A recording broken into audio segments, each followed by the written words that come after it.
ሰላማችሁ ይብዛ ውድ የቤካ ግሎብ የዩቲዩብ ቻናል ተከታታዮቻችን፣ ልክ እንደዚህ አዳዲስና ፈጣን መረጃ እንዲደርሳችሁ ሰብስክራይብ፣ ላይክ፣ ሼር በማድረግ እና የደውል ምልክቷን በመጫን አዳዲስ መረጃ እንዲደርሳችሁ ማድረግ ትችላላችሁ። አሁን ወደ ቪዲዮ እናልፋለን። ከሰሞኑ አዲስ ከሰለጠኑ አድማ ብተና አባላት መካከል 50 የሚሆኑት በዛሬው ዕለት ከነሙሉ ትጥቃቸው ፋኖ መቀላቀላቸው ተነገረ። ይህ የመጨረሻው የሚያነባ የአማራ ትውልድ ይሆናል ሲሉ የአማራ ፋኖ አደረጃጀቶች በጋራ መግለጫ ሰጡ። በትልቅ መስዋዕትነት የታጀበው የአማራ ሕዝብ ህልውና ተጋድሎ ይህንን አስከፊ ክስተት ይቀይራል ሲል የፋኖ መሪው ተናገረ። የተወዳችሁ የተከበራችሁ የመረጃት ቤተሰቦች ታው ዘገባው ጀመረ። ሞገሴ ሽፈራው ከእናንተ ጋር ቆይታ አደርጋለሁ። እስከ መጨረሻው አብራችሁን ቆዩ። 50 የአድማ ብተና አባላት ከነሙሉ ትጥቃቸው ፋኖን ተቀላቀሉ። ሰሞኑን በየዞኑ ከተመደቡ አዳዲስ ምሩቃን የአድማ ብተና ኃይሎች መካከል በቁጥር 50 አባሎች ከነሙሉ ትጥቃቸው የአማራ ፋኖ በሎ ቤተ አማራን መቀላቀላቸው ተነገረ። የሰሜን ወሎ ዞን ዋና አስተዳዳሪ የሆነው አቶ አራጌ መርና ሌሎች የዞኑ አመራሮች ጨምሮ የወልዲያ ከተማ አስተዳደር እንዲሁም በከተማዋ የሰፈረው በሌተናል ጀነራል አሰፋ ቸኮል የሚመራው የሰሜን ምስራቅ እዝ አመራሮች በተገኙበት ደማቅ አቀባበል ተደርጎላቸው የነበሩት የአድማ ብተና አባላቱ ይህ በሆነ በማግስቱ ከነሙሉ ትጥቃቸው ፋኖን ተቀላቅለዋል። ወትሮም ቢሆን ትጥቅ ለማግኘት እንጂ የዚህን ጸረ አማራ አገዛዝ ዕድሜ ማራዘም አልገባንም የሚሉት የአድማ ብተና አባላቱ በሁሉም የአማራ ክልል ዞኖች የተመደቡ ጓዶቻቸው ሳይውል ሳያድሩ በአቅራቢያቸው የሚገኙ ፋኖ አደረጃጀቶች እንዲቀላቀሉም መልእክት አስተላልፈዋል። የአማራ ፋኖ በወሎ ቤተ አማራ፣ ምስራቅ አማራ ኮር 1 እና ኮር 2 ስር የሚገኙ ክፍለ ጦሮች አገዛዙን ከርተው ከነሙሉ ትጥቃቸው ፋኖ ለተቀላቀሉ በቁጥር 50 የሚደርሱ የአድማ ብተና አባሎች የክብር አቀባበል እንዳደረጉላቸውም ተነግሯል። ከሁለት ቀናት በፊት በሰሜን ጎጃም ዞን ሜጫ ወረዳ ስር ከብራቃት ከተማ በቅርብ ርቀት ራሱን መከላከያ ሰራዊት ብሎ በሚጠራ የምስራቅ እዝ ወታደርና ለዞኑ የተመደቡ አዳዲስ በነበሩ የአድማ ብተና ኃይሎች መካከል ግጭት ተቀስቅሶ በርካታ ወታደሮች መገደላቸው ይታወሳል። ይህ የመጨረሻው የሚያነባ የአማራ ትውልድ ይሆናል ሲሉ የአማራ ፋኖ አደረጃጀቶች መግለጫ ሰጡ። ባለፉት 500 ዓመታት ለነጋሪም ለሰሚም ለጸሐፊ የሚያስቸገሩ ለታሪክ ገጾች የከበሩ ፍጅቶች በአማራ ሕዝብ ላይ ተፈጽሟል ያሉት የአማራ ፋኖ አደረጃጀቶች በጋራ በተለይም ባለፉት 80 ዓመታት ውስጥ ለጠላቶቻችን አማራ አልቦ ምድር ሊፈጥሩ ጥረዋል ሲሉ ገልጸዋል። ይህ የመጨረሻው የሚያነባ የአማራ ትውልድ ይሆናል ሲልም የአማራ ፋኖ ይፋ አድርገዋል። የባለፉት 7 ዓመታት አብይ አህመድ ከህልሙ ያልነቃበትና የአማራ ተወላጆች ማንነታቸው ለነጋሪም ይሁን ለሰሚ የሚከብዱ ድርጊቶች የተፈጸሙበት ሆኖ አልፏል። ሆኖም አብይ መራሹ የብልጽግናው አገዛዝ በብልጽግና አውሮፕላን ተሳፍሬ ኢትዮጵያን ወደማይቀለበስ የእድገት ማማ እያወጣዋት ነው ሲል ለውጥን በነውጥ ብልጽግናን በዜጎች ሰቆቃና ጭፍጨፋ የቀየረ ሆኖ አማራ ተኮር የዘር ፍጅቱን ቀጥሎበታል። ይህን በተመለከተ የአራቱም ክፍለ ግዛቶች የአማራ ፋኖ ዞች ባወጡት መግለጫ የ7 ዓመታት የአብይ አህመድ ጉዞ ሚሊዮን አማራዎች አልቀዋል። ባለፉት 80 ዓመታት የተጠነሰሰው ይህ ጸረ አማራ ዘመቻ ግፍ ለማስቆም ቀደምቶቻችን በተለያየ ጊዜ የተሳካም ያልተሳካም የጀግነትና የአርበኝነት ስራ መስራታቸው ይታወቃል። በእነዚህ 80 ዓመታት ውስጥ አንድ የአማራ ጭንቅላት ተቆርጦ 30 ሺህ ብር ተሽጧል። የአማራ አንገት በላይ በብዛት ያመጣ ባንዳም ለስኬቱም ተሸልሟል። በዚህ ሁሉ ረጅም ዘመን ውስጥ አማራ ፈጅ ጥፋቶችና ክፋቶች ምንጫቸው አንድ በመሆኑም የዚሁ ተቀጥላና ዲቃላ ህዝባው ዳሚ መንፈስ የወለደው አብይ አህመድ የጥፋት ዘመን መጋቢት 4 ቀን 2010 ዓ.ም ተወልዶ የ7 ዓመት ጨቅላ ሆኗል። አማራም ከ500 ዓመት የውድቀትና የውርደት ዘመን በኋላ በዚህኛው ትውልድ ጊዜ ነቅቶ ተደራጅቶ ታጥቆና የመከራ መሻገር አርዮቱን ሰንቆ የተነሳ ቢሆንም ህዝቡ ግን አሁንም ከ700 ዓመታት የከባዱ 7 ዓመታት እያሳለፈ ይገኛል። አብይ አህመድ የአማራ ህዝብ እንደ አንድ አንገት ኖሮት በአንድ ጊዜ በአንድ ቅጽበት በአንዳች ሰይፍ ቆርጦ ጥሎ ቢገላገል ደስታውን መሸከም የማይችለው የ21ኛው ክፍለ ዘመን ኢትዮጵያዊ ካሊጉሊ ሆኗል ተብሏል። በአማራ ህዝብ የሺህ ዓመታት ታሪክ ጉዞ በተለያየ ጊዜ ብቅ እያለ ሲያደማና ሲያዋድመን የኖረ መንፈስ አሁንም በአብይ አህመድ ሌጋሲው አስቀጥሏል። መሆኑም አማራ አሁን ላይ ካገዛዙ ጋር እያደረገ ያለው ጦርነት ጥልቅ የማንነት የባህል የታሪክና የእሴት ጦርነት ሆኗል። በዚህም ጠላቶች አማራ አልባ ኢትዮጵያ ሊፈጥሩ ለራሳቸው ቃል እንደገቡት ሁሉ ተመሳሳይና አንድ መንፈስ የወለደው አብይ አህመድ አገዛዝም አማራ የሌለባት ኢትዮጵያ ሊፈጥር ሌት ከቀን እየተጋ ይገኛል። በዚህም የአማራ ሕዝብ ሰባት የውድመትና የመንቃት የደምና የድል የመውደቅና የመነሳት የእልቂትና ጠንካራ በኩራትና በጀግነት የመጋፈጥ ተጋፍጦ የማሸነፍ አስገራሚ ዓመታትን አሳልፏል። ሰባት በደምና በድል የተነከርንባቸው በእንባና ሳቅ የታጠብንባቸው ከሞት ውቅያኖስ ተስፋ ከእልቂት ባህር ድል የቀዳንባቸው ግራጫ ዓመታት። አሁን የአማራ ሕዝብ ተነስተናል፣ ነቅተናል፣ ተደራጅተናል፣ ታጥቀናል፣ ድልን ለምደናል የሚለው የአማራ ፋኖ ህልውናችን የምናረጋግጥበት ዘመን ሩቅ እንደማይሆን በመረዳታችንምና ህዝብ ለእልቂት ሳይሆን ለድል መፈጠራችን አምነናል ብሏል። በመሆኑም ውስጣዊ አማራዊ አንድነታችን በመዋቅር ደረጃ በቅርቡ እውን ካደረግን በኋላ ተራሮች እንኳን ቀና ብለው አያዩንም፣ ውሃው ይጎልልናል፣ ነፋሱም ይታዘዝናል ሲል ይህ የመጨረሻው የሚያነባ አማራዊ ትውልድ እንደሚሆን የአማራ ፋኖ አደረጃጀቶች መግለጫ ሰጥተዋል። በመራር መስዋዕትነት የታጀበው የአማራ ሕዝብ የህልውና ተጋድሎ ይህንን አስከፊ ክስተት ይቀይራል ሲል አርበኛ አስረስ ማረ ዳምጤ ተናገረ። የአማራ ፋኖ በጎጃም የፖለቲካ ዘርፍ ኃላፊው አርበኛ አስረስ ማረ አዲሱ የአማራ ትውልድ በአዲስ የትግል ስልት አሸባሪዎችን ገርስሶ ለአማራ ሕዝብ ማህበራዊ ረፍትና ፍትህ ሊያቀዳጅ ትንቅንቅ ላይ ነው ሲልም ገልጿል። መጋቢት 4 ኢህአዴግ በስባሽ ላይ የበቀለ የሽብር ቡድን የ4 ኪሎ መንበር የያዘበት የተረገመ ቀን ሆኖ በታሪክ ሲታወስ ይኖራል ሲል ከፍተኛ የፋኖ አመራሩ ገልጿል። የባለፉት 7 ዓመታት የአማራ ሕዝብ ግፍና መከራ ጊዜያት ያስታወሰ የአማራ ፋኖ በጎጃም ከፍተኛ አመራሩ አርበኛ አስረስ ማረ የለውጡ መሐንዲሶች ከነ ኢህአዴግ ሌጋሲያቸው ቆርጦም የበላው አብይ አህመድ ኢትዮጵያን በቅዠቱ ብቻ የምራት ድንክያ አገር ለማድረግ ላለፉት 7 ዓመታት በትጋት ሰርቷል ብሏል። አብይና ተከታዮቹ ለተክለ ስብዕናቸው እጅግ የገዘፈ ባቸውን ሀገር ለመምራት ድል ቢያገኙም ማደግ የፈለጉትም ሆነ የቻሉት ማጭበርበር፣ መዋሸትና ማሸበር የቀላቀለ የአመራር ዘይቤ ብቻ ነው ሲል ያገዛዙን ዘልማዊ አስተዳደር ኮንኗል። ፖለቲካዊ ምላሽ የሚሹ ጥያቄዎች በአፈሙዝ ብቻ እንመልሳለን በሚል አውዳሚ መንገድ ሁለቱ ኢህአዴግ ፍርስራሾች ለ2 ዓመታት ያደረጉት አውዳሚ ጦርነት ሲቆም በአማራ ሕዝብ ላይ ሌላ የእልቂት ዘመቻ ያወጁ አብይ አህመድ ዛሬም ንጹሃንን በመጨፍጨፍ ላይ እንደሚገኝ ነው አስረስ ማረ ገለጸው።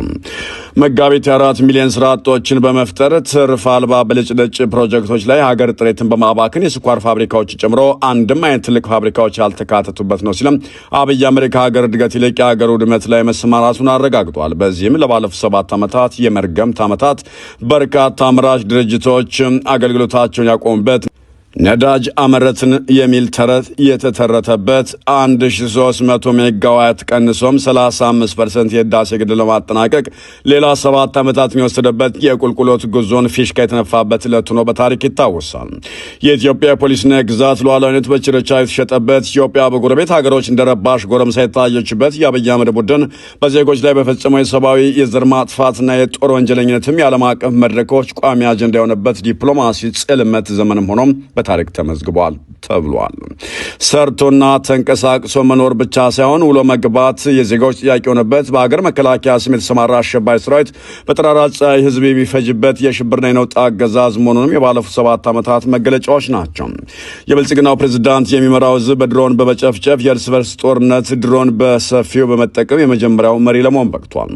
የአብይ አህመድ አስተዳደር በዘመናዊ ዓለም ታሪክ ብዙ ህዝብ በመግደልና የጦርነት ዑደትን ሳያሳልስ በማስቀጠል ያስቀመጠው ጥቁር አሻራ እንጂ 4 ኪሎ ብልጭልጭ መብራት ወይም የሌባዎች አበባዎች አሊያም የአላላ ኬላ መናፈሻ ቢያስታውሰው የታሪክ መዝገብ የለም ሲል አስረስ ማረ ተናግሯል።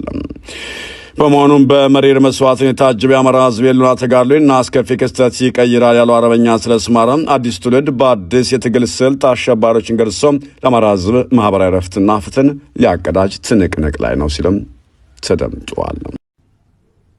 ከ6000 በላይ የሚሆኑ የአገር ውስጥ ተፈናቃዮች መጠለያ አጥተው በዛፍ ጥላ ስር ሕይወታቸው እየገፉ እንደሚገኙ ተነገረ። ከዛሬ 3 ዓመት በፊት ከኦሮሚያ ክልል የተለያዩ ዞኖች ተፈናቅለው በደቡብ ወሎ ዞን ሐይቅ ከተማ አቅራቢያ ተጠልለው እንደሚገኙ የተናገሩት ተፈናቃዮቹ ቀደም ሲል በመንግስት ሲቀርብ የነበረው ወርሃዊ ድጋፍ መቋረጡና በመጠለያ ካምፑ ውስጥ ረሃብ መከሰቱን ተናግረዋል። በመጠለያ ውስጥ ከሚኖሩት አንዷ ወይዘሮ ሀሊማ ሙዬ ለመሰረት ሚዲያ እንዳረጋገጡት ህጻናትና እድሜያቸው ዘለግ ያሉ አረጋውያን በበሽታ ወድቀዋል። ሞተው አፈር ያለበስናቸውም አሉ። ከወለጋ ተፈናቅለን በዚህ ካምፕ ውስጥ የተጠለልነው ሰዎችም የፌዴራሉም ሆነ የክልል መንግስት እንደ ዜጋ አይመለከተንም፣ ምግብና መድኃኒት ከተቋረጠ ከ4 ወር በላይ አልፎታል፣ የሚላስ የሚቀመስ የለንም ብለዋል። ካምፑ ለሌላ አገልግሎት አቅዶ የተቋቋመ በመሆኑ ከወለጋ የመጣው ተፈናቃይ ብዛትና ካምፑ የመያዝ አቅሙ ባልተመጣጠነ ምክንያቱም አብዛኞቹ ውለን የምናድረው በአካባቢ ባለ ዛፍ ስርና ቁጥቋጦ ተጠግተን ነው ሲሉ ተደምጠዋል። ህጻናት፣ እናቶችና ሽማግሌዎች ሲኖሩበት የነበረው ድንኳንም በእርጅና ምክንያት ተቀዳዶ አገልግሎት እየሰጠ ባለመሆኑ ሁላችንም ፀሐይ ላይ ተሰጥተናል ሲሉ ከተፈናቃዮቹ አንዱ የሆኑት አቶ መሐመድ ይመር ተደምጠዋል። ይህን አስመልክቶ ለሚመለከተው የመንግስት አካል ለማመልከት በየጽህፈት ቤቱ ደጅ ብንጠናም በወቅታዊ የጸጥታ ሁኔታ ስብሰባ ላይ ነን በሚል ልናገኛቸው አልቻልንም ብለዋል። ተፈናቃዮቹም ከኦሮሚያ ክልል የተለያዩ ዞኖች በጸጥታ መደፍረስ ምክንያት በሺዎች የሚቆጠሩ ተፈናቃዮች በአማራ ክልል በተለይም በደቡብ ወሎ ሀርቦ ሐይቅ አቅራቢያ መካነ ሰላም፣ መቅደላ፣ ማሻ፣ በሰሜን ወሎ ጃራ፣ በምስራቅና በምዕራብ ጎጃም ዞኖች ተጠልለው እንደሚገኙ ይታወቃል። እነዚህ ተፈናቃዮች ወደ ቀያቸው ለመመለስ እቅድ ተይዞ የነበረ ቢሆንም አሁን ድረስ ቤትና ንብረታቸው በታጣቂዎች እጅ በመሆኑ ብንመለስም ጥቃት ይደርስብናል በማለት ተፈናቃዮቹ ስጋታቸውን ገልጸዋል ሲል መሰረት ሚዲያ ዘግቧል። የተወደዳችሁና የተከበራችሁ የመረጃ ቤተሰቦች የታዩ ዘገባ እንመስል ነበር። አብራችሁ ለቆያችሁ ከልብ እያመሰገን ሞገስ ይሽፈራው ከናንተ ጋር ቆይታ አድርጌ ነበር። ጤና ይስጥልን። ሰራተኛ ሪፎርም በሚል ሰበብ በርካታ አማራ ከአዲስ አበባ ከተቀመጠበት የስራ መደብ ተነስቶ በኦሮሞ ሊተካ መሆኑ ተሰማ። በአዲስ አበባ ከዚህ ቀደም ከመሬት አስተዳደር፣ ከትምህርት ዘርፍ እስከ ትምህርት ቤት ርዕሰ መምህር፣ ፖሊስ፣ ደህንነት፣ የሰው ኃይል አስተዳደር፣ አየር መንገድ፣ መከላከያ፣ ሌሎችም ተቋማት ላይ አማራ የሆኑ ተወላጆችን በማንሳት በኦሮሞ ተወላጆች መተካታቸው ይታወቃል። አሁን ደግሞ በከተማዋ የሚሰሩ ሁሉም ተቋማት ላይ ሁሉም ሊባል በሚችል ደረጃ የአማራ ተወላጆች ከስራቸው የሚፈናቀሉበት የሰራተኛ ሪፎርም በሚል እየተሰራ ነው። ዋና ዓላማው አማራ የሆነ የመንግስት ሰራተኛ መቀነስና ከስራ ደረጃቸው ዝቅ ማድረግ ሲሆን ስራው የሚሰራው 60% ኦሮሞ በማድረግ 40% ደግሞ ሌሎች ብሔር ብሔረሰቦችን መሆኑን ግልጽ አድርገዋል። ይህም በቀጣይ አዲስ አበባን የኦሮሚያ የማድረግ እቅድን ለማሳካት ያግዛል በሚል የተወሰነ ነው። በዚህም በርካታ አማራ የሆኑ የመንግስት ሰራተኞች ከስራ ይሰናበታሉ። የስራ ቅጥር ለሌለው ብሔር ብሔረሰቦች ተከልክሎ በኦሮሞ ብቻ ተፈቅዶ በየመስሪያ ቤቱ ኦሮሞ እየተጥለቀለቀበት ነው። አሁን ለስራው እንዲያመችም ቁና ጠያቂ የሆኑ አማራዎች ከየመስሪያ ቤቱ እየታደኑ ወደ እስር ቤት እየገቡ ነው። አዋጁ ከዚህ ቀደም የተዘጋጀና አማራን ከየመስሪያ ቤቱ ማስወገጃ መሆኑ ተገልጾ ነበር። የብልጽግና አገዛዝ ይህንን ለማሳካት ብዙ ሰርተናል፣ ነገር ግን ሁለቱን ግቦች በደንብ መሬት አስረግጠን ከሄድን በቅርብ አማራ የሚባል ብሔር አይኖርም ብለዋል። አንደኛው በአዲስ አበባ የሚገኘውን አማራ መስበር ሲሆን የተሳካ ግን የሚቀር ነገር አለ። ሁለተኛው አማራን እርስ በርሱ ማዋጋት ነው። እሱም በሚገባ እየሄደ ነው፣ በቅርቡ ይጠናቀቃል የሚል ግምገማ እንዳላቸው ታውቋል። ዳሩ ግን ከምን ጊዜውም በላይ አማራ ተደራጅቶና በቁርጥ ቀን ልጆቹ ክንድ አቅም ፈጥሮ መምጣቱን አልገመገሙም። ይህም የአመራር አቅማቸውን የሚያመላክት ነው። አቃቤ ሕግ በአዲስ አበባ ችሎት ያቀረባቸውን የአማራ ተወላጆች ከፋኖ ጋር ተናበው በከተማዋ በሚገኙ ፖሊስ ጣቢያዎች ቦምብ አፈንድተዋል አለ። ዛሬ መጋቢት 26 2017 ዓ.ም በቂሊንጦ ጊዜ ቀጠሮ እስር ላይ ከሚገኙ ከ200 በላይ የአማራ ተወላጆችና የህሊና እስረኞች መካከል 13ቱ በፌዴራል ከፍተኛ ፍርድ ቤት ጸረ ሽብር ችሎት ቀርበው የነበረ ሲሆን ተደጋጋሚና ረጅም ቀጠሮን በመስጠት ያለ ፍርድ ያለምንም ጥፋት አስሮ ማቆየትን እንደ አማራጭ የሚጠቀመው ችሎት ዛሬም የተለመደ ተግባሩን መፈጸሙ ታይቷል። በዚህም አስማራ ወረቀት መዝገቡ የካቲት 24 በዋለው ችሎት ለዛሬ የተቀጠረ ለውሳኔ ሲሆን አልደረሰልኝም በማለት ለተጨማሪ 1 ወር ጊዜ በመውሰድ ለሚያዝያ 27 ተቀጥሯል። ወርቁ ገብሬ፣ እንቻለው ውዱ፣ ተስፋ ቢራራ መዝገባቸው ለዛሬ የተቀጠረው ለዋስትና ክርክር ብይን ሲሆን ፍርድ ቤቱም ምንም እንኳን ተከሳሾቹ የተከሰሱበት አንቀጽ በመርህ ደረጃ ዋስትና የሚያስከለክል ባይሆንም በሁኔታዎች የዋስትና መብታቸውን ገድቤያለሁ ብለዋል። ዋስትናውን የገደበበትን ሁኔታ ሲያስረዳ ራሱን የአማራ ፋኖ ብሎ ከሚጠራ ቡድን ተልኮ በመቀበል አዲስ አበባ በሚገኙ የተለያዩ ፖሊስ ጣቢያዎች ላይ ቦምብ በመወርወር የተለያዩ ጉዳቶች ያደረሱ መሆኑ በክሱ ላይ ተገልጿል። ስለሆነም ቀጣይ ቢወጡ የተለመደ ተግባራቸውን ሊፈጽሙ እንደሚችሉ ግምት ስለወሰድን ዋስትናቸው እንዲገደብ ወስነናል ያለ ሲሆን ተከሳሾችም የእምነት ክደት ቃላቸውን ጠይቀው ወንጀሉን አልፈጸምንም፣ ጥፋተኛም አይደለንም ብለዋል። አቃቤ ሕግ ክሱን ያስረዱልኛል ያላቸው 10 የሰው ምስክር አለኝ ያለ ሲሆን ለአቃቤ ሕግ ምስክር ከሰኔ 4 እስከ 8 2017 ተቀጥሯል። ጋዜጠኛ ሀብታሙ መሐመድ፣ ማቱሳላ መኮንን፣ በፈቃዱ ጅንንና ዳንኤል ደመቀ መዝገባቸውን ለዛሬ የተቀጠረው ከሳሽ ባቀረበው የሰነድ ማስረጃ ላይ የተከሳሾች ጠበቃ አስተያየት እንዲሰጥ ሲሆን የተከሳሾች ጠበቃ የሰነድ አስተያየቱን በጽሁፍ ለችሎቱ ያቀረቡ በመሆኑ ከሳሽ በተሰጠው የሰነድ አስተያየት ላይ መልስ እንዲያቀርብ ለሚያዝያ 17 2017 ተቀጥሯል። ውብሸት ተፈራና ፍቅር ይበልጣል ደግሞ መዝገቡ ለዛሬ የተቀጠረው ለዋስትና ብይን ሲሆን የክርክር ቮይስ ሪከርድ ተገልብጦ የደረሰን ዛሬ ስለሆነ በማለት ተቀያሪ ለቀጣይ ሰኞ ሚያዝያ 6 2017 ዓ.ም ተቀጥሯል። ብርሃኑ ጉባለና ታሪኩ ተፈራ መዝገቡ ለዛሬ የተቀጠረው ለዋስትና ክርክር ብይን ለመስጠት ሲሆን በተመሳሳይ ለዛሬ አልደረሰም በማለት ለሚያዝያ 6 2017 ተቀጥሯል። የሰለሞን ተፈሪ መዝገብ ደግሞ ለዛሬ የተቀጠረው ከሳሽ አለኝ ያላቸውን 4 የሰው ምስክሮች ለመስማት ሲሆን አቃቤ ሕግ ምስክሮቼም ፖሊስ እየፈለጋቸው ቢሆንም ለዛሬ ያላገኛቸው በመሆኑ ተጨማሪ ጊዜ ይፈቀድልኝ ባለው መሰረት ለሰኔ 9 2017 ዓ.ም ተቀጥሯል። እነ ብርሃኑ ጁላ ገድለነዋል ያሉትን ግለሰብ እነ ሽመልስ አብዲሳ ሹመት ሰጡት። በኦሮሞ ነጻነት ሰራዊት ውስጥ የደቡብ ምዕራብ ሸዋ የቡድን አመራር የነበረው ጃልጉሬ ሚልኬሳ ለታ የደቡብ ምዕራብ ሸዋ ዞን የብልጽግና የጸጥታና አስተዳደር ምክትል ኃላፊ ተሹመዋል። አቶ ሽመልስ አብዲሳ ለዚህ ግለሰብ ዛሬ ሹመት ቢሰጡትም በብርሃኑ ጁላ የሚመራው መከላከያ ሰራዊት ግን ግንቦት 6 2016 ዓ.ም አውጥቶት በነበረው ዘገባ ላይ ጃልጉሬ ከ6 ግብረ አበሮቹ ጋር እንደተገደለ ገልጾ ነበር። ሆኖም እነ ብርሃኑ ጁላ ገደል ነው ያሉትን ግለሰብ እነ ሽመልስ አብዲሳ ወይ ከሞት አሊያም ከጫካ አንስተው ሾመዋል። ብርሃኑ ጁላ የሚመሩት የመከላከያ ተቋም ከትግራዩ እስከ አማራ ክልሉ ጦርነት በሐሰት ያልገደለው የጦር መሪና ፖለቲከኛ የለም። በትግራዩ ጦርነት ከደብረ ጽዮን እስከ ጌታቸው አሰፋ ከመግበይ ኃይለ እስከ ዓለም ገብረ ዋህድ ያልሞተ የህወሓት መሪ የለም። ሆኖም ያኔ ሞተዋል የተባሉት ሁሉ አሁን መቀሌ ሆነው አገዛዙን ጭንቀት ውስጥ ከተውታል። በሌላ በኩል ደግሞ ከፋኖ ጋር እያደረገ ባለው ትግል ከአርበኛ ዘመነ ካሴ እስከ ዋርካው ምሬ ወዳጆ ከአርበኛ